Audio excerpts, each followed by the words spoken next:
გამარჯობა ტელეკომპანია გურჯაანის სტუდიიდან ახალ ამბებს თამარ გორხელაშვილი გაგაცნობთ. 1 აპრილიდან სეტყვის საწინააღმდეგო სისტემა სრული მზადყოფნის რეჟიმზე გადადის. როგორ იმუშავებს წელს დანადგარები და რა რჩევებს აძლევს დელტა მოსახლეობას? წელს ალბათ გაუმჯობესდება მათი ტექნიკა და აღარ დავისეტყვებით. ამ გაუბედურებულ ხალხს სეტყვა მოგვივიდეს კიდე გვინდა. მუსიკის კუნძული ყვარელში საქართველოსა და ლატვიის პრეზიდენტებმა ილიას ტბაზე პირველი ლატვიურ-ქართული პროექტი წარადგინეს. ქართულ-ლატვიური პროექტი არის ბუნებრივი გაგრძელება იმ მეგობრობის იმ ერთიანი სულისკვეთების რაც ჩვენ გაგვაჩნია. პოლიეთილენის პარკები, მალე მათი გამოყენება ჯერ შეიზღუდება, შემდეგ კი აიკრძალება. რა საფრთხეს უქმნის მოსახლეობას და რა სახის რეგულაციაზე მუშაობს გარემოს დაცვის სამინისტრო? შესაძლოა წამოვიდეს ციფსინური პროცესები, ალერგიები, კუჭნაწლავის დაავადებები. უნდა ამოვარდეს პოლიეთილენი, ხმარებდნენ და კარგი იქნება თქვის შეცვლილი და რა თქმა უნდა ქაღალდით. იანვარში ავტოსაგზაო შემთხვევას 48 ადამიანის სიცოცხლე ემსხვერპლა, 1400 კი დაშავდა. მიზეზები და გამოსავალი, რას ფიქრობს მოსახლეობა შემაშფოთებელ სტატისტიკაზე? სისწრაფე, ერთმანეთს არ აცდიან, არ უთმობენ გზას. ნასვამი მძღოლი, რომელიც მასალა პოტენციური მკვლელია და უსჯელი ზადის აუცილებელია რომ კანონი გამგაცდეს. ეთერშია ტელეკომპანია გურჯაანის მთავარი საინფორმაციო გამოშვება. ტელეკომპანია გურჯაანის საინფორმაციო გამოშვების განმეორებით ნახვა ხვალ-დილის 10 საათზე შეგეძლებათ. ასევე გადაცემები და სიუჟეტები შეგიძლიათ ნახოთ ჩვენ საიტზე gurjaani.tv.com. ასევე Facebook-ის გვერდზე მოგძებნეთ ტელეკომპანია გურჯაანი, გვიყურეთ სილქნეტზე, მაგთისაცსა და მაი ვიდეოზე. დელტა სეტყვის სეზონისთვის ემზადება ამ ეტაპზე კახეთში განლაგებული 83 სეტყვა საწინააღმდეგო სარაკეტო დანადგარის რაკეტებით დატენვა მიმდინარეობს პარალელურად კი თანამშრომლები საინფორმაციო კამპანიას მართავენ და მოსახლეობას სისტემის მუშაობის პერიოდში დასაცავი უსაფრთხოების ზომების შესახებ საჭირო ინფორმაციას აწვდიან. როგორ იმუშავებს წელს სეტყვის საწინააღმდეგო სისტემა და რა რჩევებს აძლევს დელტა მოსახლეობას? დეტალები ნინო სამნიაშვილის სიუჟეტში. 1 აპრილიდან სეტყვის საწინააღმდეგო სისტემა სრული მზადყოფნის რეჟიმში გადავა. კახეთში განლაგებული 83-ვე დანადგარი უკვე რაკეტებით იტენება. მასში ეკოლოგიურად სუფთა და უსაფრთხო ვერცხლის იოდიდის შემცველი ნივთიერებაა მოთავსებული. ღურბლებში გაფქვევისას კი ნალექის სეტყვის ნაცვლად მიწაზე წვიმის სახით ჩამოიცლება. სეტყვის სეზონის დაწყებამდე პარალელურად დელტას თანამშრომლები კახეთის ყველა მუნიციპალიტეტში მოსახლეობასთან შეხვედრებს მართავენ და ფლაიერებს ურიგებენ. ბროშურებში დეტალურად არის აღწერილი თუ როგორ მუშაობს სეტყვის საწინააღმდეგო სისტემა და რა უსაფრთხოების ზომები უნდა დაიცვან. დელტას წარმომადგენლების მოსახლეობასთან შეხვედრისას გამოიკვეთა, რომ კახეთში სწორი ინფორმაცია არ აქვთ რა ეფექტს ახდენს სეტყვის საწინააღმდეგო სისტემა, რადგან გავრცელებული არის ინფორმაცია თითქოს და რაკეტები სეტყვას იწვევს. ასევე თუ ერთი სოფლის ცაზზე გაისვრიან რაკეტას, შეიძლება ეს ღრუბელი სეტყვის სახით მეზობელ სოფელში ჩამოიშალოს. იყო მაგალითად ძალიან გამყარებული ესეთი სტერეოტიპული მიდგომა, თითქოს ჩვენ რო ვისვრით სეტყვა მოყავს. მეორე იყო მაგალითად, რომ ჩვენ მაგალითად შეგვიძლია ღრუბელი გავფანტოთ, ან ღრუბელი გავდენოთ ერთი ადგილიდან მეორეზე. ესეთ ბუნებრივი არ შეიძლება სიმართლეს, იმიტომ რომ სეტყვა როცა ყალიბდება, ის უნდა ჩამოიცალოს იმ ადგილას, სადაც ღრუბელია იმ მომენტში. და იქ რო ვისვრით, ჩვენ ვანეიტრალებთ სეტყვის საწინააღმდეგო კერებს, ანუ სეტყვის კერებს და არა თქვა თვითონ ღრუბელს როგორც წარმონახვით და არ ვდევნით მას ერთი ადგილიდან მეორეზე. ეს არის შეუძლებელი. მევენახეები გასულ წელს დელტას სეტყვის საწინააღმდეგო სისტემის მუშაობით უკმაყოფილოები არიან. პრეტენზიას გამოთქვამენ, რომ 2016 წელს სისტემა დაგვიანებით ამუშავდა და არაეფექტური იყო, რადგან ვენახები და ხეხილის ბაღები მაინც დაესეტყვათ. იგივე დროს იმუშავა, როცა უკვე სეტყვა მოსული იყო. იმის შემდეგ იწყებოდა სროლა. და ის შედეგი ვერ გამოიღო. რომ ემუშავა ხო არ დაისეტყობა და ვენახები. იმედის თვალით უყურებთ, რომ წელს ალბათ გაუმჯობესდება მათი ტექნიკა და აღარ დავისეტყვებით. ძალიან კარგი იქნება თუ სეტყვა არ იქნება. რამდენიც მოიღრუბლება, იმდენი გვეშინია სეტყვა არ იყო. ამ გაუბედურებულ ხალხს სეტყვა მოგვივიდეს კიდე გვინდა. შარშან ცოტა დაგვიანებით იყო რაღაც პრობლემები, რომ გვიან ჩაიტვირთა თუ როგორ და წელს ვისურვებდით, რომ ცოტა დროზე როგორც კი 1 აპრილიდან ძირითადად არის ხოლმე სეტყვები. და სასურველია რომ უკვე მზად იყოს. მოსახლეობის პრეტენზიებს ამ არგუმენტით პასუხობს დელტას წარმომადგენელი. რო ვერ ვიმუშავეთ მაგაზე ნამდვილად ვერ დავეთანხმები, იმიტომ ეფექტიანობა ამ შემთხვევაში იყო 95%-იანი.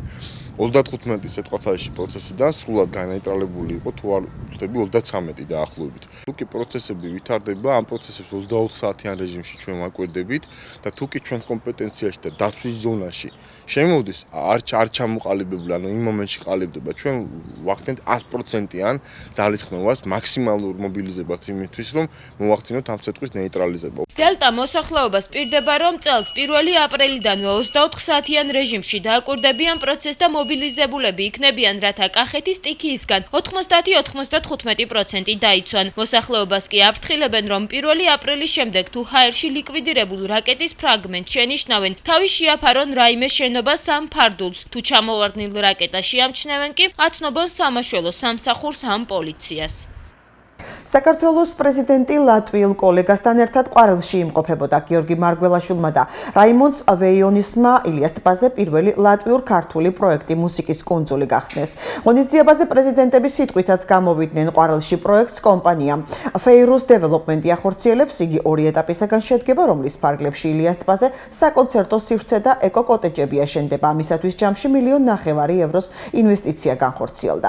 მეორე ეტაპი კი ეკო-კოტეჯების წარმოების საქართველოში გადმოტანას და მის შემდგომ განვითარებას აქ დაწყებული პროექტი ერთობლივი ქართულ-ლატვიური პროექტი არის ბუნებრივი გაგრძელება იმ მეგობრობის, იმ ერთიანი სულისკვეთების, რაც ჩვენ გაგვაჩნია. ჩვენი მუშაობაც ამაში მდგომარეობს, რომ როგორც პოლიტიკოსებმა შეუქმნათ შესაძლებლობები ჩვენ საზოგადოებებს, ჩვენ ხალხს, ჩვენ ბიზნესს, რომ შექმნან ერთობლივი პროექტები, შექმნან თანამშრომლობის კუნძულები. სწორედ აქ განხორციელდება ის დიდებული იდეა, რომ აშენდეს წყალზე საკონცერტო დარბაზი და აქ ჩაერთვება ამ საქმიანობაში ერთობლივად ქართული და ლატვიური ბიზნესი. ეს შესანიშნავი პროექტი მუსიკალური კუნძულისა საკონცერტო დარბაზის არის ერთ-ერთი შესანიშნავი მტკიცებულება იმისა, თუ რაოდენ კარგად ვითარდება მეგობრობა ჩვენს ორ ქვეყანას შორის. საქართველოში შესაძლოა პოლიეთილენის პარკების გამოყენება აიკრძალოს. ინიციატივით გარემოს დაცვის სამინისტრო გამოდის. კანონპროექტის დამტკიცების შემთხვევაში პირველ ეტაპზე პარკების მოხმარება შეიზღუდება, შემდეგ კი აიკრძალება. სამომავლოდ რეგულაცია პლასტმასის ბოთლებსაც შეეხება და მოსახლეობას მისი ჩაბარების შესაძლებლობა ექნება. რა ზიანი მოაქვს პოლიეთილენს გარემოსა და ადამიანისთვის და როგორ აფასებენ სიახლეს გურჯაანში, ვერაიაშვილი განაგრძობს თემას.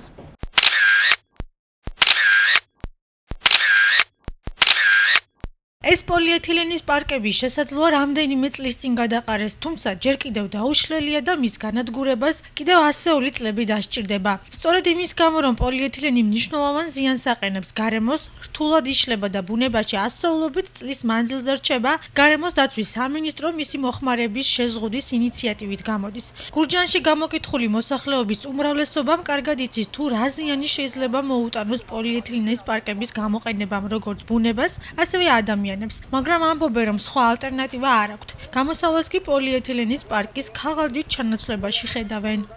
საერთოდ ჩემი აზრი ესეთია, რომ პოლიეთილენის პარკები საერთოდ არ უნდა იყოს. მაგრამ იცით რა, ცოტა ძნელი მოსაგვარებელია, იმდენად რა ჩართულობა, ბიზნესი, ვიღაცა იმ პოლიეთილენის პარკებს აწარმოებს. ხო, წინააღმდეგობები და ასე შემდეგ, მაგრამ დროთა განმავლობაში ეს რამდენ ხანს გაწელავს, არ ვიცი, მაგრამ დროთა განმავლობაში უნდა ამოვარდეს პოლიეთილენი, ხმარებდნენ და კარგი იქნება თუ ეს შეცვლიდა, რა თქმა უნდა, ქაღალდით. ეს უნდა ჩანაცვლდეს ქაღალდის პარკებით. აი რა შედეგი შეიძლება მოუტანოს გარემოს პოლიეთილენის პარკმა ან ადამიანებს? ვიცი რა მიწაში ძალიან გვიანი იხსნება, არც იხსნება და საშიშია. ეხლა დროში შვილო ყველა მოიხმართ და მეც მოიხმართ პირველია, მაგრამ ვიცი რომ არ ვარ კაცი. ქაღალდი ჯობია, იჩება ახალგაზრდობაში, ქაღალდის პარკები იყო და ის ჯობია. კარგი იქნება რომ მოიყო მოხმარებიდან კი. და რა შეიძლება ჩანაცვლოს? ქაღალდის პარკებით. პოლიეთილენის პროდუქტის უარყოფით თვისებებსა და მის მავნე ზემოქმედებაზე საუბრობს გურჯაანის საზოგადოებრივი ჯანდაცვის ექიმი პროფილაქტიკოსი ეკა ბურდიაშვილი. პოლიეთილენი მიეკუთვნება ბიოარადეგრადირებად მასალას და თავისი ქიმიური შედგენილობის გამო იგი განსაკუთრებით ხანგრძლივად რჩება გარემოში, გარდა ნიადაგისა შესაძლოა გავრცელდეს წყალში და ჰაერში. დაცვის შემთხვევაში პოლიეთილენის დაცვის შემთხვევაში გამოიყოფა დიდი რაოდენობით ტოქსინები და მავნე ნივთიერებები, რომლებმაც შესაძლოა იქონიოს როგორც მყისიერი, ასე შორეული პათოლოგიური მდგომარეობები მოსახლეობაში. ამაში იგულისხმება ის, რომ შესაძლოა წინ წამოვიდეს სხვადასხვა სიმსივნური პროცესები, ალერგიები, კუჭნაწლავის დაავადებები და სტატისტიკური მონაცემებით წელიწადში საქართველოში ერთი მოსახლე საშუალოდ 525 ერთჯერად პოლიეთილენის პარკს მოიხმარს. მაშინ, როცა ევროკავშირში ეს მაჩვენებელი 200 პარკია ერთ ადამიანზე. პოლიეთილენის პარკის დაშლას 200-დან 1000 წელი, ხოლო პლასტმასის ბოთლს 450 წელი სჭირდება. პროექტი, რომელიც ერთჯერადი პარკების მოხმარების ჯერ შეზღუდვას და შემდეგ აკრძალვას ითვალისწინებს, გარემოსა და ბუნებრივი რესურსების დაცვის სამინისტროს განსახილველად უკვე მზად აქვს. დასავლეთის ქვეყნებში პოლიეთილენის პარკების ჩანაცვლება ხდება ბიოდეგრადირებადი პარკებით, სხვა მასალებით, ქაღალდის პარკებით და ასე შემდეგ და გატარებული არის შესაბამისი ღონისძიებები და შესაბამისად მაღალი შედეგები აქვს მიღებული ამ მიმართულებით. საბოლოო მიზანი ის არის, რომ თლიანად საბოლოო მიზანი არის ის, რომ ეტაპობრივად განხორციელდეს ღონისძიებები და პლასტიკის პარკები ამოღებული იქნეს მოხმარებიდან, გამოყენებიდან და ჩაანაცვლოს ბიოდეგრადირებადმა. ახალი კანონპროექტი პირველ ეტაპზე პოლიეთილენის შესაძლო აკრძალვას შეეხება, თუმცა სამომავლოდ რეგულაცია პლასტმასის ბოთლებზეც გავრცელდება და მოქალაქეებს მისი ჩაბარების შესაძლებლობა მიეცემათ. 2017 წლის იანვარში ავტოსაგზაო შემთხვევას 48 ადამიანის სიცოცხლე ემსხვერპლა. 1400 კი დაშავდა. ინფორმაციას არასამთავრობო ორგანიზაციის ტრანსპორტისა და გზების ასოციაციის თავმჯდომარე დავით მესხიშვილი ავრცელებს. მისი განცხადებით, საქართველოს ავტოსაგზაო შემთხვევების მაღალი მაჩვენებლით ევროპაში პირველ ადგილზეა. მესხიშვილის განმარტებითვე, ქვეყანაში ავარიების გაზრდას დაბალი ჯარიმები და გზებზე არსებული ეგრეთ წოდებული შავი წერტილები იწვევს. სტატისტიკას გურჯაანში გამოკითხული რესპონდენტები აფასებენ და ავარიის გამომწვევ სხვადასხვა მიზეზებზე საუბრობენ. მათი აზრით, პრობლემის მოგვარების გზა კანონის გამკაცრებაა. გაუმართავობა მანქანების და მძღოლების არაკვალიფიციურობა და სისწრაფე ერთმანეთს არ აცდიან, არ უთმობენ გზას, თუნდაც მგზავრი გადადიოდეს ზებრაზე. ეს უკვე ყველაფერი იმას ნიშნავს, რომ ესე იგი ვერ მართავენ მანქანას სათანადოდ. გამოსავალი ის არის, რომ კანონი უფრო უნდა გამკაცრდეს. მე ვფიქრობ ესე, რა ვიცი, ეს იქნებ სხვები სხვას აფიქრობენ, მაგრამ კანონი დაუსჯელობის სინდრომი უფრო მოქმედებს, მე მგონი, რომ ნასვამი მძღოლი, რომელიც მართლა რომ პოტენციური მკვლელია, დაუსჯელი დადის და ალბათ მაგითო. ტრალები დადიან, აი. ხალხი. არიცამეთ ეს ის.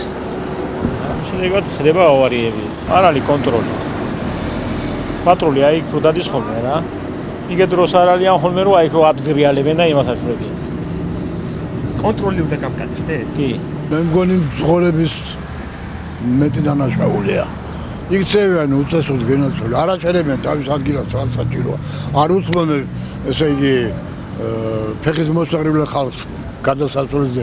რადგან ავარია იქნება, მაგრამ აუცილებლად კანონი უნდა გამკაცრდეს, აბარა. გამოსავალი ის არის, რომ თხილად უნდა იაროს სუყველა. მე გამწავს. დასვამი არ უნდა იაროს. აუცილებელია ეგა, რომ კანონი გამკაცრდეს.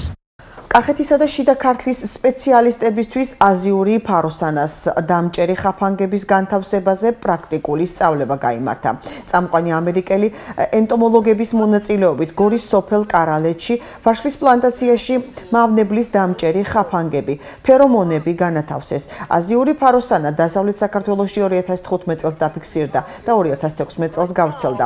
მავნებელმა მნიშვნელოვანი ზიანი მიაყენა მეთხილეობის დარგს. ინვაზიური მავნებელი თხილის გარდა თითქმის ყველა სახის სასოფლო-სამეურნეო კულტურას აზიანებს. მე მონიტორინგისთვის ჩვენ ჩამოვიყვანეთ გამოჩენილი ამერიკელი ენტომოლოგები, რომლებიც ჩაატარებენ მინდორში და სოფლებში დასავლეთ საქართველოში სწავლებებს, თუ როგორ უნდა განთავსდეს ხაფანგები იმისთვის, რომ აღმოჩენილი იქნეს ეს მავნებლები, სადაც შესაძლებელი იქნება, რომ ჩატარდეს შემდეგი ღონისძიება. ხაფანგის საშუალებით ვატარებთ მონიტორინგს, რომელიც გვაძლევს ინფორმაციას თუ რა რაოდენობის მავნებელია გავრცელებული რეგიონში. ხაფანგის საშუალებით დაჭერილი მწერის რაოდენობით შევძლებთ გავიგოთ, რა სახის დამატებითი ღონისძიება იქნება ჩასატარებელი მათ წინააღმდეგ. თუ მავნებლის პოპულაცია დაბალია, მაშინ წამლობის ჩატარების აუცილებლობა არ არის. დიდი რიცხოვნობის შემთხვევაში სასწრაფოდ უნდა მივიღოთ ზომები მათი პესტიციდების გამოყენებით გასანადგურებლად.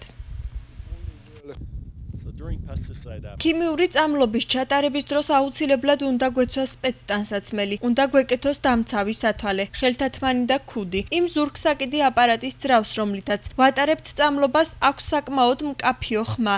ამიტომ სასურველია გავიკეთოთ ყურსასმენები. დაცვის ყველა ეს საშუალება გათვალისწინებულია მხოლოდ ქიმიური წამლობის დროს. საბავშვო ბაგა ბაღებში რეორგანიზაციის ვადამ 1 ოქტომბრამდე გადაიწია. ბაღების გაერთიანების მენეჯერის ინფორმაციით, ბაღებში მომუშავე პერსონალისთვის და მენეჯერებისთვის საკვალიფიკაციო მოთხოვნები, პერსონალის ქცევისა და ეთიკის კოდექსი და შიდა და გარე მონიტორინგის შეფასების სისტემა 1 აპრილის ნაცვლად 1 ოქტომბრამდე დამტკიცდება. რაც შეეხება ბაღების ცალ-ცალკე აიბებად ჩამოყალიბებას, ამ ვადამ 2018 წლის 31 დეკემბრამდე გადაიწია. გამოშვებას რეგიონის გარეთ განვითარებული მოვლენებით განვაგრძობთ. ეს არის დიდი წარმატების დასაწყისი, განაცხადა ევროკომისიის პრეზიდენტმა ჟან-კლოდ იუნკერმა საქართველოს პრემიერ-მინისტრ გიორგი კვირიკაშვილთან ერთად გამართულ ბრიფინგზე. ჟან-კლოდ იუნკერის შეფასებით ვიზა ლიბერალიზაციის გზაზე მიღწეული წარმატება საქართველოსა და ევროკავშირის საერთო ძალისხმევის შედეგია. საქართველოს პრემიერ-მინისტრმა უმნიშვნელოვანესი მოვლენა უწოდა უვიზო მიმოსვლის ამოქმედებას საქართველოს მოქალაქეებისთვის, მათ შორის ოკუპირებულ ტერიტორიებზე მცხოვრებ პირთათვის. გიორგი კვირიკაშვილმა იმედი გამოთქვა, რომ ვიზა ლიბერალიზაცია მოიტანს ხელშესახებ შედეგებს და გაამყარებს ხალხთა შორის კავშირებს. დღესვე ბრიუსელში ვიზიტით მყოფმა საქართველოს პრემიერ-მინისტრმა გიორგი კვირიკაშვილმა საქართველოს დელეგაციის წევრ ახალგაზრდებთან ერთად ბრიუსელის ქუჩებში ქალაქის ისტორიულ ნაწილში გაისერინა. ახალგაზრდებმა პრემიერთან საუბრისას აღნიშნეს, რომ მათი უმეტესობა პირველად იმყოფება ევროპაში და სასიხარულოა, რომ პირველი მოგზაურობა ამ ისტორიულ მოვლენას დაემთხვა. ახალგაზრდების ჯგუფს ბელგიის უმაღლესი სასწავლებლების სტუდენტებიც შეუერთდნენ. მათ პრემიერთან ერთად სამახსოვრო ფოტოები გადაიღეს.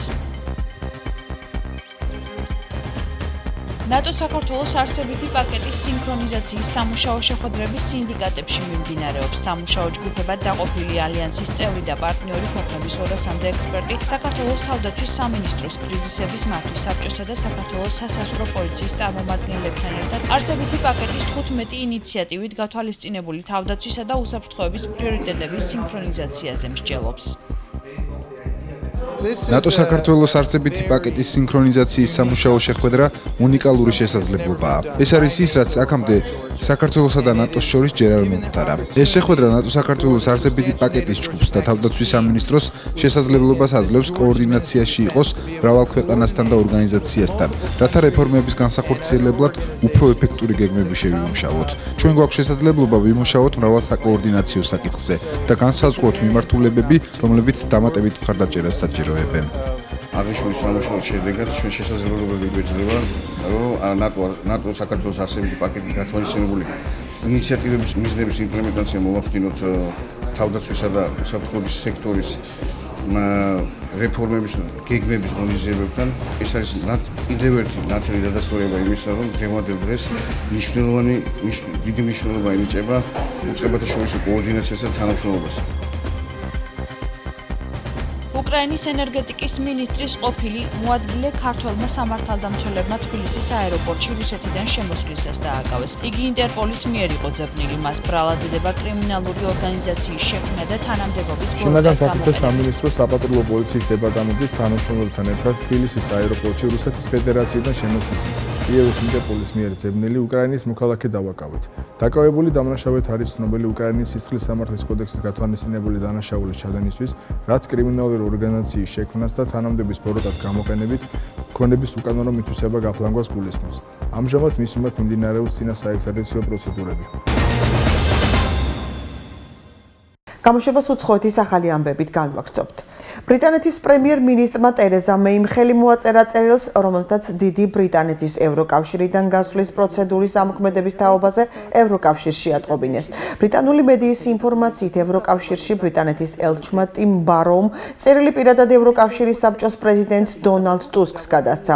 ევროკავშირის სამიტი, რომელზეც ევროკავშირიდან დიდი ბრიტანეთის გასვლის დირექტივები დამტკიცდება, 29 აპრილს გაიმართება. გაეროში რუსეთის ელჩის მოვალეობის მოსახლეობის შემსრულებლის პეტრე ილიჩევის განცხადებით აფხაზეთისა და სამხრეთ ოსეთის სახელმწიფო სუვერენიტეტის საკითხი არ შეიძლება განხილვის საგანი იყოს. მისი თქმით, სიტუაცია აფხაზეთ საქართველოს და სამხრეთ ოსეთ საქართველოს საზღვარზე მთლიანობაში მშვიდი და სტაბილურია. ახლა კი საინტერესო ამბები, რომელიც პალიტრა TV-მ და ზოო კლუბმა გაავრცელა. გუძონის ყურის ფსკერზე კანადაში პალეობიოლოგებმა აღმოაჩინეს იმ უძველესი ბაქტერიის კვალი, რომელიც 3 მილიარდი წლის წინ ცხოვრობდა. ამ აღმოჩენამდე უძველეს მიკროორგანიზმებად ითვლებოდნენ გრენლანდიაში აღმოჩენილი გაქვავებული მიკროორგანიზმები, რომლის არსებობის დრო 3 მილიარდი წლის წინა პერიოდით თარიღდება. გაქვავებული მიკროსკოპული ბოჭკოები 3-დან 4 მილიარდი წლის წინ პერიოდს განეკუთვნება. მეცნიერები იმაზეც საუბრობენ, რომ ეს მარსზე სიცოცხლის კვალის აღმოჩენის იმედს გვაძლევს. წარმოგიდგენთ მორიგ ინოვაციას სახელად დუალო, რომელიც როგორც ამბობენ არის ახალი ტიპის მუსიკალური ინსტრუმენტი ყველასათვის. იდეის ავტორების თქმით, მისი გამოყენების ინსტრუქცია შემდეგში მდგომარეობს. ის არ საჭიროებს კომპიუტერისა თუ ტაბლეტის გამოყენებას, საკმარისია მოწყობილობას შეუერთოთ თქვენი ყურსასმენები და მუსიკის დაკვრა დაეწყოთ. დუალო 52 ინსტრუმენტის ხმას აერთიანებს, თუმცა თქვენ ასევე შეგიძლიათ საკუთარი ჟღერადობების დამატებაც. ის პორტატულია, ისე რომ ყველგან შეგიძლიათ თან წაიღოთ. მისი ელემენტი 8 საათს მუშაობს. და გამოშვების დასასრულს დღის სხვა ამბები. სტეფანის ახალმა კლიპმა დამიბრუნდი, რომელშიც ულამაზესი ახალგაზრდა წყვილი თეკლა ჩიჯავაძე და ვაჟა გოდერძიშვილი თამაშობენ, სოციალურ ქსელებში დიდი პოპულარობა მოიპოვა.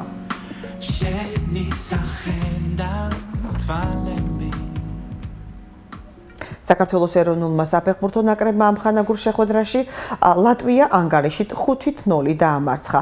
შეხვედრა დინამო არენაზე გაიმართა, მატჩმა ქართველი ფეხბურთელების სრული უპირატესობით ჩაიარა. შეხვედრაში ანგარიშით 11 მეტრიანი დარტყმით ჯანო ანანიძემ გახსნა.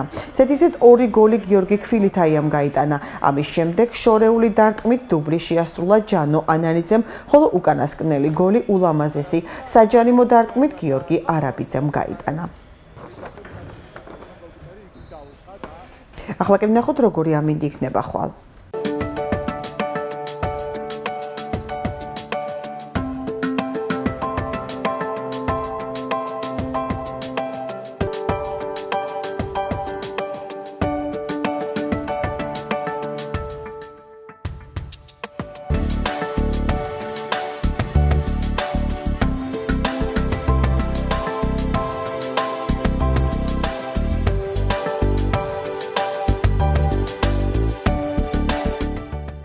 ტელეკომპანია გურჯაანის ახალი ამბების განმეორებით ნახვა ხვალდილის 10 საათზე შეგეძლებათ. გარდა ამისა, ტელეკომპანია გურჯაანის გადაცემები და სიუჟეტები შეგეძლიათ ნახოთ ჩვენ საიტზე gurjaani.tv.com.